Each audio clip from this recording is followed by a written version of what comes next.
To Dorothea in this appetizer. So anyway, we came into this work when we were perusing the permanent collection at the Minneapolis Museum of Art on a very crowded, gloomy Saturday.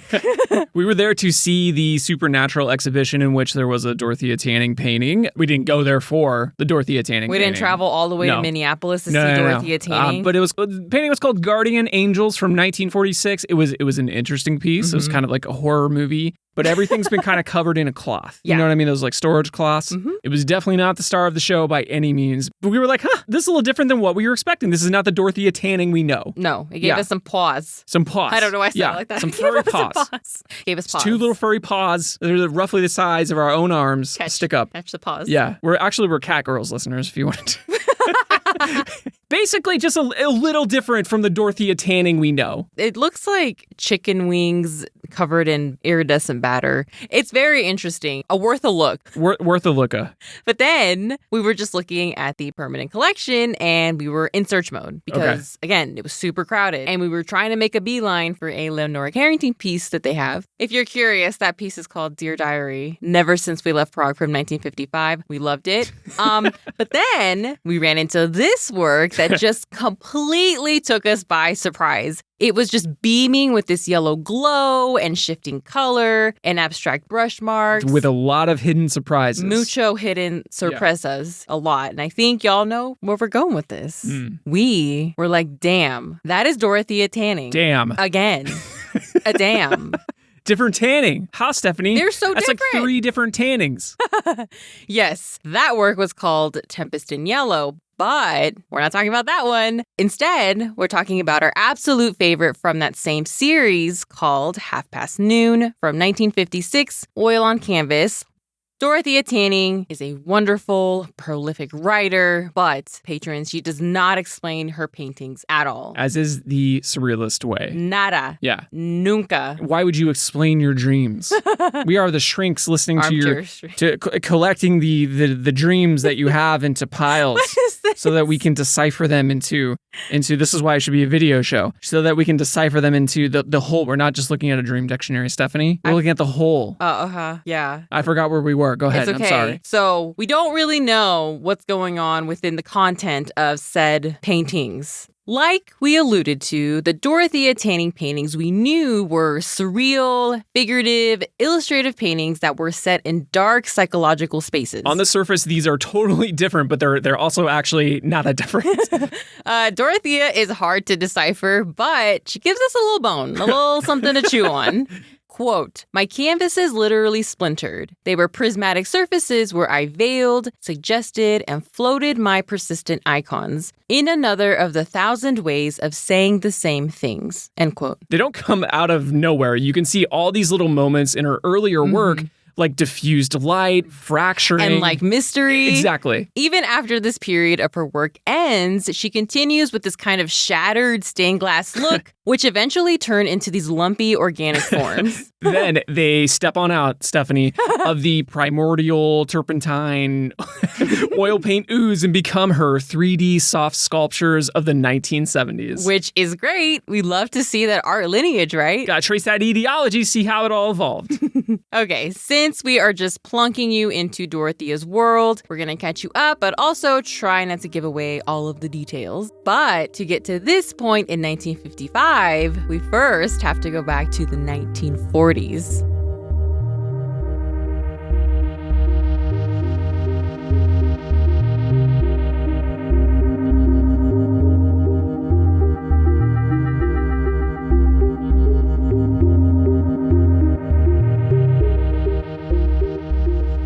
So Dorothea Tanning met Max Ernst in 1942 when he was just 51. The young old age of 51. I mean, okay. The ripe age.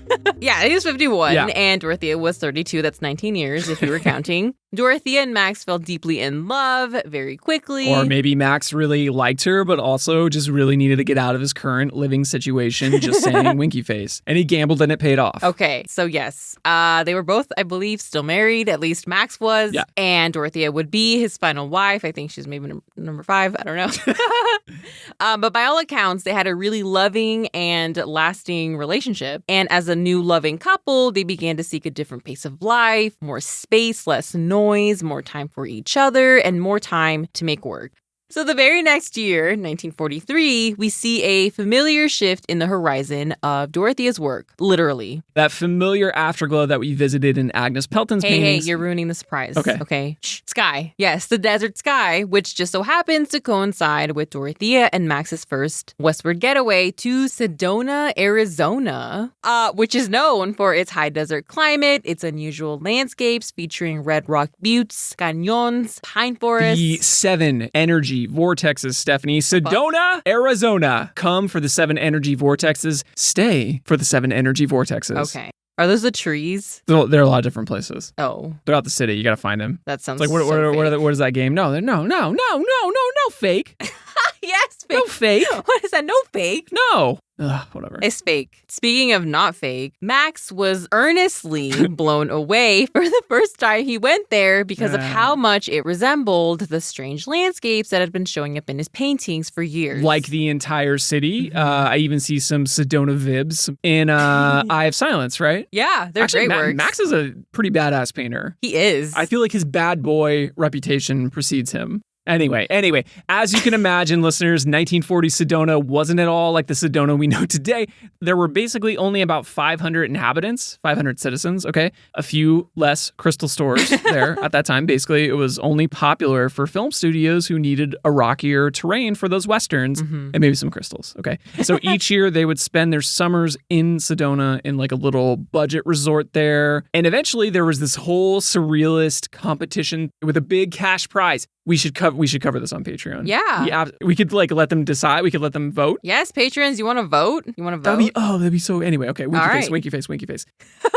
Did Max win? We don't know. It's up to you, listeners. Okay, well, somehow they had the money. Somehow they got all this cash to buy some land and built a house on it in the middle of the desert with their own monos, their own painterly monos. They're money makers, yeah. And in fact, it was so rural that they had no running water, no AC. They did have sunflowers, though. Right. Sunflowers are very, like, you can eat them. You can eat every part of them. What? Yeah. Did you look this up? You can make sunflower salsa, I think, from the stalk. So you don't have running water. You could just rub your hands on some sunflowers, right? Oh. Because they kind of exfoliate. You need to exfoliate your face. Just take like a sunflower face and rub it against your face. Oh my God, that sounds so No air conditioning. You can fan abrasive. Your face with a sunflower. Excuse me. I said it sounds abrasive. Oh, I thought you said racist. Oh. I'll let you, paranoid white guy. Don't cancel me. So there's now a shopping center where their house used to be. That's not surprising. We all expected that, right? Yeah, Crystal Depot. May as well be called that. Sunflowers were one of the only flowers that would grow out there, and they actually began to make recurring appearances in Dorothea's work. Most famously in Eine kleine Nachtmusik, one of her best-known works, which translates to a little night music. Mozart had a song by that same name. These 2 little girls have just defeated this giant, honestly fucking creepy sunflower. There's a door that's ajar at the end of a hallway with a golden light. Golden like the sunflower. It is. Maybe that sunflower's just going out to get some ice. You know? But we're seeing like aftermath of a gnarly fight. Like the little girl in all white is like still worked up, so her hair is like straight up in the air and her fists are clenched. It's very Tetsuo from Akira. If you watched Akira, I just came out to get some ice. Yeah, I just want some ice, little girl. These little girls start beating the shit out of you. How would you like it? It's a hot day. Yeah. I guess mind its own business. I mean, they are menacing, but they're very sweet. They're very sweet flowers. I don't think it deserves to get its ass kicked for needing some ice. No, these little girls they're not nice little girls. Look, she's carrying away one of the petals. That's so rude. I almost feel like the other one is like she's going to start jump roping with it. Yeah. Except that it's all right. So the sunflower stems are mangled. Petals, like you said, are strewn about. It's dark, like it's just dark lit, and it's very dreary. And I get a sense of unease. Like, I might be next.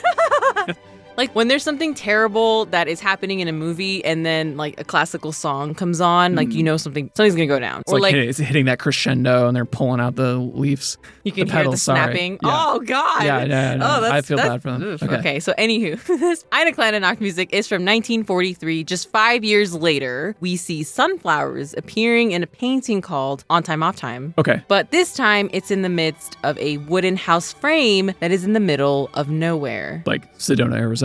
Okay. Yes. However, in On Time Off Time, the darkness is being pushed to the edge of the painting to make room for that outdoor golden sunlight, kind of the flip side of that golden light coming from the cracked open doorway in the dark hallway, right? Right, yeah. It's like we're at the end of the nightmare. Exactly. It's still ominous, though, in its own way. The bare bones house structure features vignettes with strange things going on within them. Does not look structurally sound, Hell just no. in case you were wondering, okay? Don't let two painters build their own houses. That's all I'm saying. Hard hat's not going to help you there.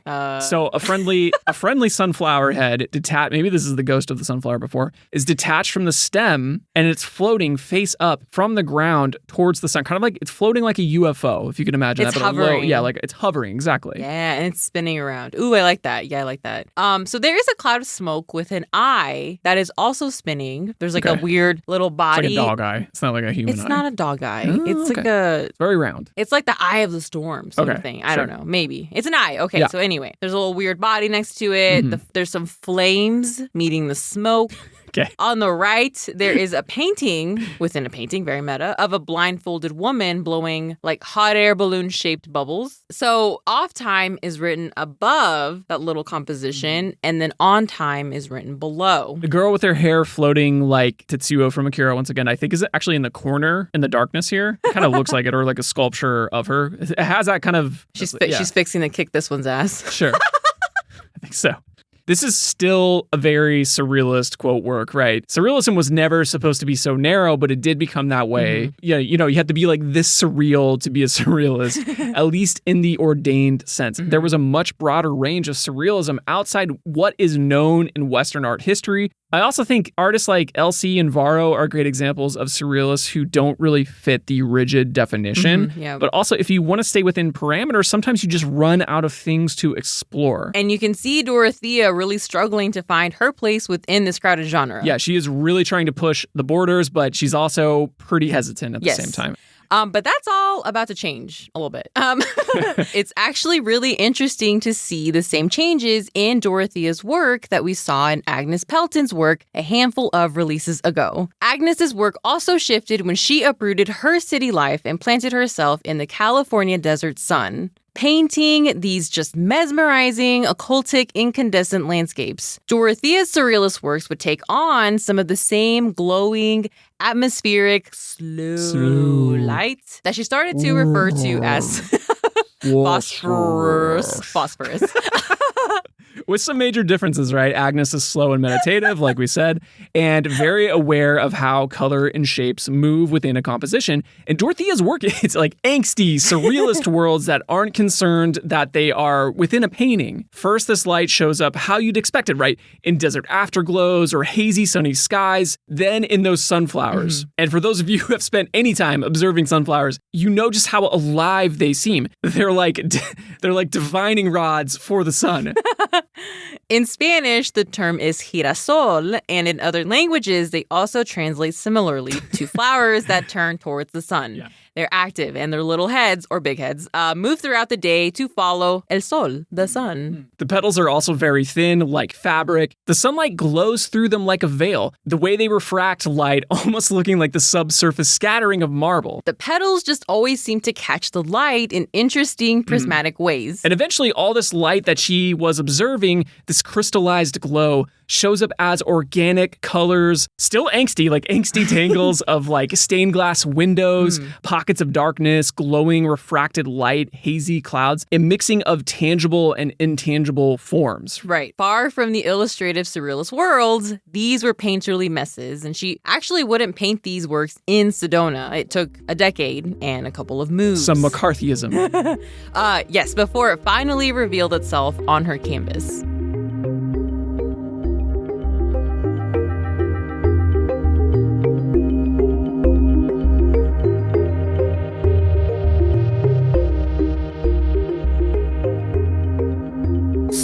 let's finally get into it. noon from 1956. It's oil on canvas. It's about 51 by 64 inches, so it's pretty big. Pretty big work. It's 2 chair easels worth. So you need to have 2 chairs with long backs to prop this up against. She didn't have a lot of money, so she'd paint on the backs of chairs since she couldn't afford an easel. All right. Yes, thank you for that. Obviously, you're referencing to pre-Max Ernst times. Fat Daddy Max Stacks. Oh my God. Okay. You're out of control. An explosion of shimmering color greets us at different speeds. Yellows, blues, greens, purples, some reds, with a glowing, eerie white in the upper center. These colors are all organic in nature. So if you're thinking of those colors, think of the dirty earth versions of those colors. Earthier versions.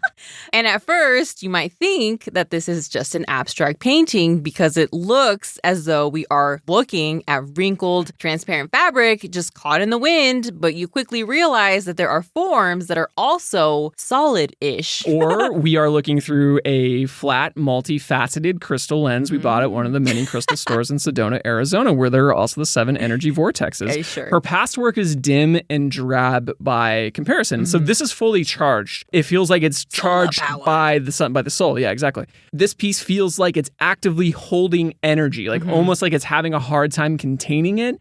And that light could be gone soon. That energy is about to leave, right? Right. It's going to need to recharge at some point, so enjoy the moment. It's kind of like fluorescent pigments, like we talked about in the last color episode, how they hold a charge. That's kind of how I imagine this. Yes. Phosphorus. Phosphorescence. Hell yeah.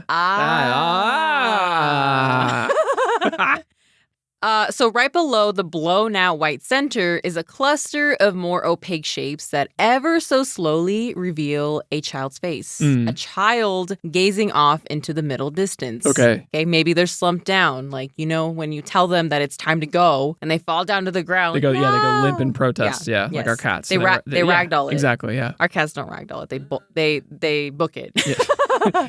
But it's so fragmented through that crystal vision that we are unsure if this ragdoll torso belongs to this particular face. But it feels like anything is possible, and I'm sensing that unfamiliar ease from her earlier work. Yeah. Like this kid looks like it's being ragdolled, dragged away by like something non-human. They're pouting, so I'm like, what? Yeah, I mean, what could you be pouting about? Yeah, exactly. Anyway, let's explore around the figure. And when I say explore, I mean, I feel like I'm tiptoeing with my ojos, my eyes. Okay, yeah. I'm uneasy, right? So my eyes see some short animal legs. Not sure. There's a tail attached to a rump. Armadillo, maybe. I don't know. Definitely looks like my grandma's Chihuahua tail, though. Yeah. My grandma's Chihuahua's tail. Not that my grandmother's a Chihuahua. I mean, it looks like Nina's booty. Okay? I don't know. For the most part, everything we described are colors spread in thin layers. You can actually see the texture of the canvas below. Very Agnes Pelton in this application, once again. It helps to think of all these little prismatic segments as small pools or tide pools, where often the color is thinnest near the center of the pool and thickest near the shores. Okay.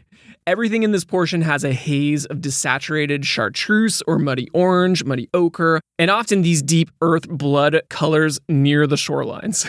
Actually has a lot of, I'm just seeing Hilma everywhere now. It has a lot of similar shapes that Hilma af Klint used in number 6 of the 10 largest. Yes, definitely. If Hilma had doused her works in turpentine, given up control, cool. and let things blend and muddle together. I want to see that, Stephanie. I want to see that. I want to rewrite history. I want to see it. Still, in this general area, right next to the armadillo / chubby chihuahua tail, we have a 3 or 4 fingered hand, listeners, a la Simpsons mono. Oh, hand. Okay. Like the Simpsons sepia bloody Simpsons. Like if they take a hard turn in like season 105. Will they? I don't know. I think they're going to live forever. So the muddy ochre hand is attached to an arm, you know, like it would be, which is turning red as our eyes follow it to a red torso, like blood red. And orange and whitish green. It kind of looks like a raw steak. A raw steak, a little bit. Yeah, definitely getting some meat counter vibes, like deli vibes.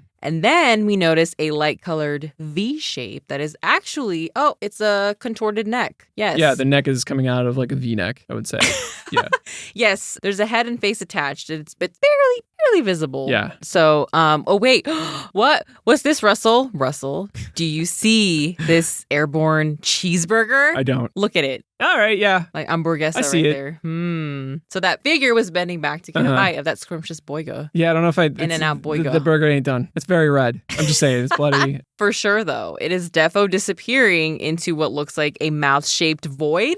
And I don't know if it's because my eyes have spent so much time within these warm hues that I'm like perceptive to red shapes now. Like, listen, the burger is in the mouth void. I'm just saying the burger is not cooked. It is very bloody. A la, what's her face? The fuck is her name? St. Vincent, that cover. Oh. Strange Mercy. Just stick a burger in it. Tenía hambre. And this whole composition it's giving me like the 16th century meat market painting scenes, you know? By like, oh my God, what's his fucking name? Is it Peter Pieta. Aertsen? Aertsen, Long Pete, or Rembrandt, which those would often stand in for the physical sacrifice of our Lord and Christ Jesus, the Rock Johnson. But the moralizing message is thankfully lost here and replaced with this like nasty carnal orgy of uncooked burgers and I guess armadillo tails and like children should not be okay.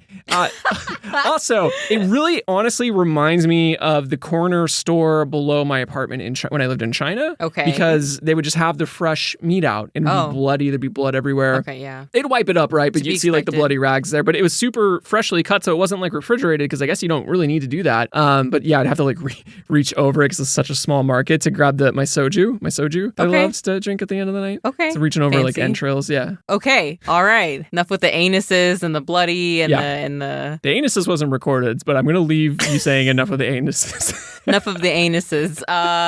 Listeners, we were talking about how people pronounce Stephanie's name. It kind of Dwayne as anus. Does not rhyme with anus. Dwayne the Rock Johnson anus. Don't make it rhyme with anus, please. Thank you. Dwayne.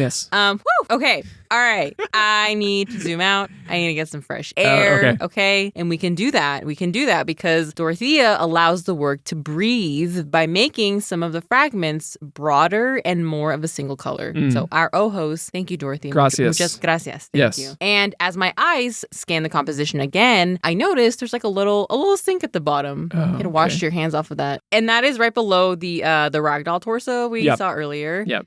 I also see thighs, buttocks, some breasts. Weird peanut butter, plastic stool, little scrubby things, Snickers bars. Oh, some Snickers. Yeah, all things that were in the corner store. Anyway, it took us several looks to even recognize about 1/3 of the painting. And I'm sure there's probably a lot more that we're missing that we could, if we actually had the painting in front of us, we could look at it. But that's like entirely the point here. Dorothea wants to destabilize you. These prism paintings were influenced by her episodes of insomnia while living in Arizona, okay? Which if you've never had insomnia, let me let you in on that wonderful world, listeners. Please do. There is this like threshold where your eyes kind of drag and jump and cross streams with your like mind's eye, if that makes sense. You're not really sure what you're seeing and what's imaginary. The sensations that your body feels, they kind of go along with it.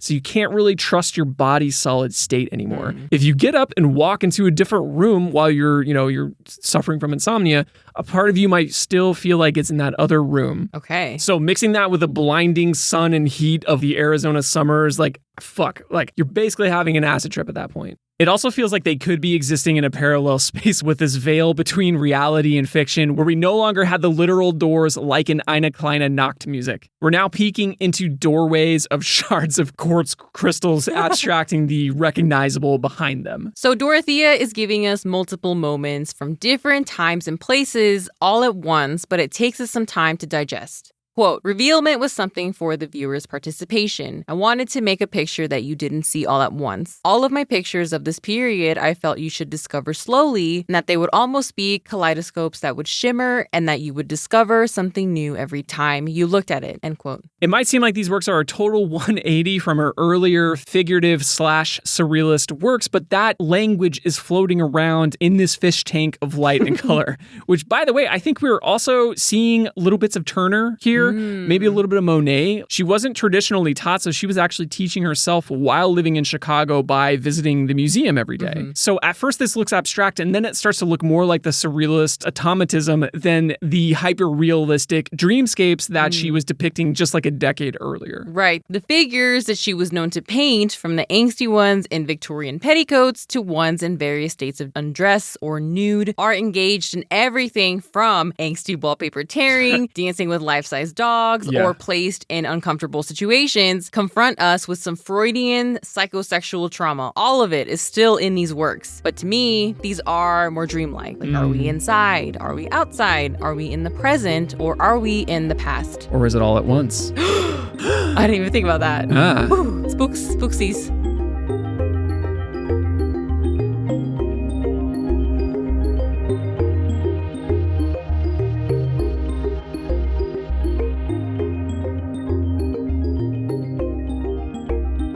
So Stephanie, what do you think about this work? Tell the listeners, the patrons, our little ear buddies. What? I'm sorry. What am I telling the little ear buddies? Ear buddies? Ear buddies. Or little ear buddies. Do I like this work? I do. You do like this work?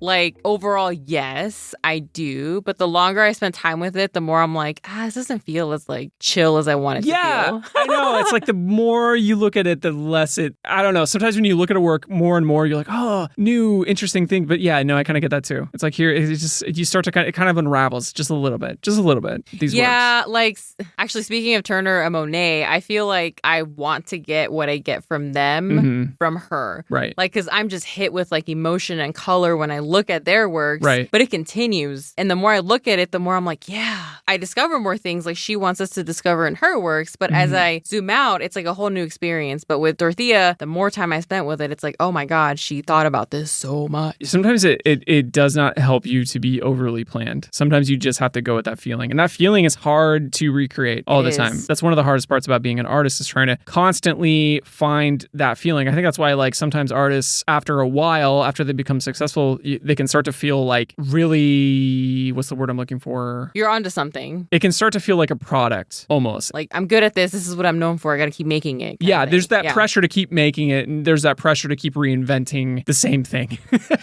Well, and she was married to a surrealist, like one of the OG Dada surrealists. So she had some access to success right there. Yeah, we'll say it. I mean, there's nothing wrong with that per se. No, that's just how things are. So there is something wrong with that, but that is how it is. Yeah, she had pressure from all kinds of sides, so that probably didn't help. No. It's like all eyes were on her, but not for the reasons maybe she thought they were. Like, right. She was Max Ernst's wife, but was she Max Ernst's wife, the artist? Like, I don't know. I feel like maybe sometimes she's viewed like Frida was viewed, like as still. Diego's wife. Even still, for sure. Stop thinking, Dorothea. Just let it go.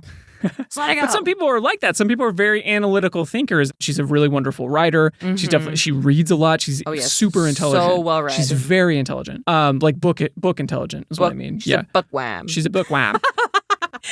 She reincarnated as a bookworm. She'd like push like little bookworms, the bookworm from the cartoons back in the day that I'm too... Through the apple? Yeah. Why am I thinking of... That's not a book. That's not. I just remember seeing the book in like the nursery or whatever. Okay. And what I'm trying to say is she smokes it. Like she smokes that bookworm after she crushes it into like a pie. Anyway. Oh, is that what you're doing with your hands? You're imagining... It's late. Okay. It's late. Okay. All right.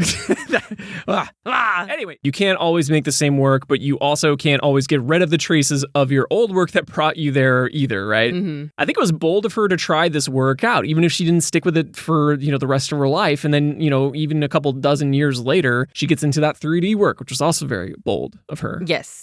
And she could have rested on her laurels of being Max Ernst's wife and one of the few kind of original surrealists. Second generation surrealists. Second gen. And continue to make money from those into her 90s. But artists can and should evolve. And she didn't allow herself to become a high-end designer product like an LV Speedy. Okay, I don't know what that is. But, a lot of art is high-end designer work. They have like a small team of people making them. And often in the process kind of lose the soul of the work. The journey that like gets you there, right? And I don't know, I'm torn. There are some moments where these works remind me of some of the best abstract / figurative painters of our lifetime. Like, so like early aughts, Jenny Saville or Saville. I don't know which one. Who knows? Sorry. Saville. Before she got all designer handbag.